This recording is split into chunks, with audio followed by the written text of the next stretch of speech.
Hi all, welcome back to my channel Easy English in Tamil by Silshan. இன்னைக்கு நம்ம என்ன பார்க்க போறோம் அப்படின்னா shady plot line by line explanation second page தான் பார்க்க போறோம். வாங்க பார்க்கலாம். Ninth passage. I admit I jumped, then I looked around. நான் சொன்னேன் இல்லையா லாஸ்ட் பார்ட்டில் வந்து இப்படி தான் முடிச்சிருப்போம். இது வந்து இன்ட்ரெஸ்டிங் பிஸ்னஸ் எழுதுறது அப்படின்னு சொல்லியிருப்பாரு. ஆமாம் அப்படிதான் அப்படின்னு ஒரு வாய்ஸ் கேட்கும் இல்லையா. ஸோ இப்போ என்ன பண்ணுறாருன்னா ஜான் ஹேலாக் சொல்கிறாரு, ஐயோ நான் பயந்து போய் அப்படியே ஜம்ப் பண்ணிட்டு இப்போ ஃபுல்லாக சுற்றி முற்றி பார்க்குறேன் அப்படிங்கிறாரு. நெக்ஸ்ட் பாருங்க 10th one. It was twilight by this time and I had forgotten to turn on the lamp. The other end of the room was full of shadows and furniture. I sat staring at it and presently noticed something just taking shape. It was exactly like watching one of these moving picture cartoons being put together. First an arm came out and then a bit of sleeve of a stiff white shirt waist, then a leg and a plaid skirt, until at last there she was complete, whoever she was. இங்கே என்ன சொல்கிறாரு அப்படின்னா அது வந்து ஒரு சாயங்கால பொழுதுங்கிறாரு. ஒரு 6 மணி 5:50லேருந்து 6 o'clock வரைக்கும் தான் ட்விலைட்டுன்னு சொல்லுவோம். லேம்ப் வந்து ஆன் பண்ணுறதுக்கு மறந்துட்டு உட்காந்துருக்காரு. ஸோ அடுத்த எண்டில் பார்த்தீங்கன்னா ஃபுல்லாக இருட்டாக இருக்கிறதுனால எதுவுமே தெரில. அந்த ஒரு மாதிரி இருட்டாக அப்புறம் அந்த ஃபர்னிச்சரோட ஷேடோஸ் அதெல்லாம் மட்டும்தான் தெரிஞ்சிட்ருக்கு. இப்போ அவர் பார்க்குறப்போ ஏதோ ஒன்று வந்து அப்படியே ஒரு ஃபார்முக்கு ஷேப் எடுத்து வந்துட்டு இருக்க மாதிரி தெரியுது. இதை பார்க்கும்போது எப்படி இருந்ததுன்னா முன்னெல்லாம் கார்ட்டூன் பார்த்தீங்கன்னா பிக்சர் போட்டு 1 by 1 தான் இது போட்டு தருவாங்க. அந்த மாதிரி இவருக்கு தோணுச்சு. ஃபஸ்ட்டு வந்து ஒரு கை வந்தது, அதுக்கப்புறம் ஒரு லேடி ஷர்ட் வெயிஸ்ட் அப்படின்னா அங்கே லேடிஸ் எல்லாம் யூஸ் பண்ணுற ஷர்ட். ஸோ அந்த ஷர்ட் ஃபஸ்ட்டு தெரியுது, அப்புறம் ஒரு கால் தெரியுது, அதுக்கப்புறம் பிளைடு ஸ்கர்ட். பிளைட் அப்படின்னா அதில் வந்து ஒரு பேட்டர்ன் ஆஃப் கலர்ஸ் இருக்கும், கோடு கோடா இல்லைனா இந்த மாதிரி என்ன சொல்கிறது வெர்டிக்கலா ஹரிசாண்டலா அந்த மாதிரி போட்ட டிசைன் ஸ்கர்ட் ஒன்று தெரியுது. கடைசியாக பார்த்தீங்கன்னா கம்ப்ளீட்டாக ஒரு லேடியோட உருவம் தெரியுது. அவங்க யாராக இருந்தாலும் சரி அவங்க ஒரு லேடி அப்படிங்கிறாரு. இப்போ வந்து 11th one. இது வந்து அந்த டிஸ்கிரிப்ஷன் ஆஃப் தட் கோஸ்ட் தான். அவங்க எப்படி இருக்காங்க அப்படின்னு பார்த்தீங்கன்னா ரொம்ப லாங்காக இருக்காங்க. ஆங்குலார் அப்படின்னா ரொம்ப தின்னாக இருக்காங்க, எலும்பெல்லாம் தெரிகிற மாதிரி போனியாக இருக்காங்க. அதுக்கப்புறம் அவங்களோட கண்ணு ரொம்ப பெருசாக இருக்குது. கண்ணுக்கு பின்னாடி பார்த்தீங்கன்னா பிக் போன் ரிம்டு ஸ்பெக்டக்கல்ஸ். அப்படின்னா என்னென்னா ரொம்ப திக்கான ஃப்ரேம், போல்டாக பயங்கரமாக இருக்குது அந்த ஸ்பெக்டக்கல்ஸ் பார்க்கறதுக்கு. அதுக்கடுத்தா அவங்க ஹேரை வந்து tied wad at the back of her head அப்படின்னு கொடுத்துருக்காங்க. வேட் அப்படின்னா எல்லாத்தையும் சேர்த்து கட்டுறது. அவங்க ஹேர் வந்து ஒரு போனி டெயில் போட்டிருக்காங்கன்னு வச்சுக்கோங்களேன். ப்ராக்கெட்டில் பாருங்கள், yes I seemed able to see right through her head. அவங்க தலையை தாண்டி பின்னாடி போட்டிருக்க போனி டெயில் கூட தெரியுது அப்படிங்கிறாரு. அதுக்கப்புறம் அவங்களோட ஜா, அதுக்கப்புறம் பார்த்தீங்க அப்படின்னா இது வந்து ஒரு மொமெண்ட் ஒரு அப்படி ஒரு செகண்ட் வந்து அவருக்கு டக்குன்னு என்னன்னு புரியல. ஆனால் ஏதோ ஒரு உருவம் எடுத்து ஒரு லேடி வந்திருக்காங்க, ஆனால் அவங்க ரியலாக அவர் முன்னாடி நின்றுட்டு இருக்காங்க அப்படிங்கிறாரு. நெக்ஸ்ட் 12th one பார்த்தீங்க அப்படின்னா அவர் முன்னாடி வந்து நின்றுட்டு கிளாரிங்னா பார்க்கறது, நல்லா உத்து பார்க்கறது. ஆமாம் கண்டிப்பாக இவரையே தான் உத்து பார்த்துட்டு இருக்காங்க அப்படிங்கிறாரு. அதுக்கப்புறம் இவர் என்ன சொல்கிறாருன்னா ஹேலாக் வந்து இதுக்கு முன்னாடி அவர் எந்த ஒரு உமனையுமே வந்து இந்த மாதிரி பார்த்ததில்லை அப்படிங்கிறாரு. ஏன் இவங்க இப்படி நம்மளை பார்த்துட்டு இருக்காங்க அப்படின்னு அவருக்கு தோணுது. அடுத்து 13th பார்த்தீங்கன்னா அவர் அப்படியே அமைதியாக உட்காந்துட்டு தானே இருக்காரு, இதெல்லாம் உட்காந்துட்டே தான் பார்த்துட்டு இருக்காரு, அமைதியாக உட்காந்துட்டு இருக்காரு. இப்போ வந்து ஒரு மாதிரி ஹெல்ப்லெஸ்ஸாக ஃபீல் பண்ணுறாரு. இப்போ என்ன ஆயிடுச்சு அப்படின்னா அந்த லேடி வந்து அட்லாஸ்ட் ஷி பார்க்கடை. இங்கே பார்க் அப்படின்னா என்னன்னா சம்திங் எதையாவது ரொம்ப சத்தமாக ஒரு ஃப்ரெண்ட்லி வே இல்லாமல் சத்தமாக பேசுறது. What are you capping at.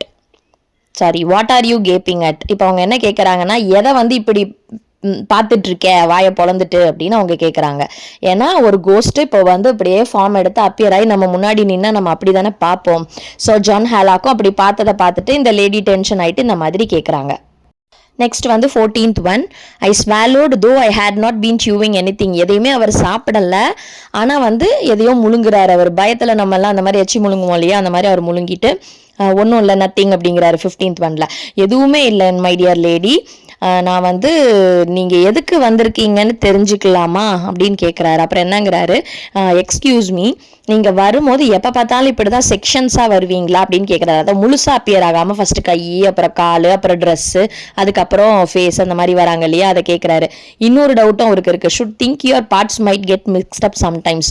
இப்படி நீங்கள் வந்துட்டு இருக்கும் போது ஒரு பார்ட்டும் மிக்ஸ் மேட்ச் ஆகிடாதா அப்படின்னு கேட்குறாரு. கை இருக்க இடத்துல கால் போயிடும், அந்த மாதிரிலாம் கேட்டுட்டு இருக்காரு.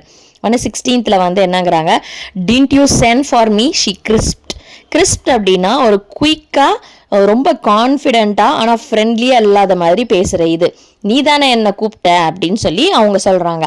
ஒன்று 17th, imagine how I felt at that. அதை கேட்ட உடனே ஜான் ஹேலாக்கு ஒரு மாதிரி ஆயிடுச்சு. இவர் போய் எதுக்கு ஒரு பேயை கூப்பிட போறாரு, அதனால நான் கூப்பிடவே இல்லையே அப்படின்னு யோசிக்கிறாரு. அதுக்கப்புறம் 18ல why no I don't seem to remember சொல்கிறாரு.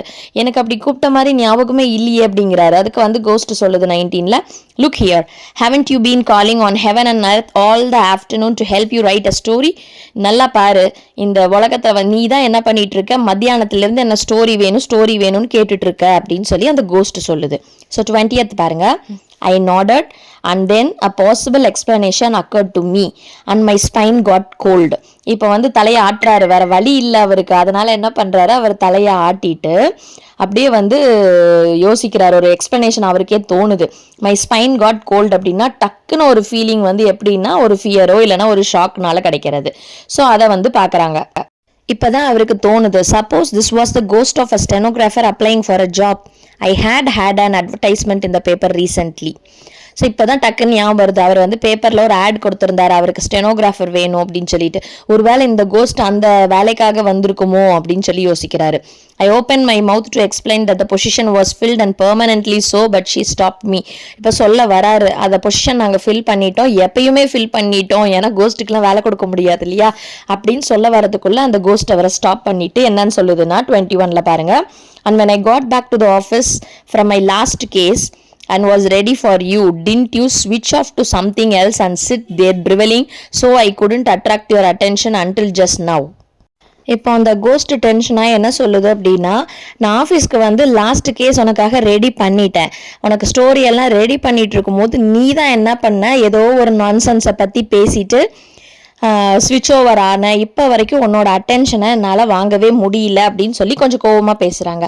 அதுக்கு லாஸ்ட் ஒன் பாருங்க. I'm very sorry really.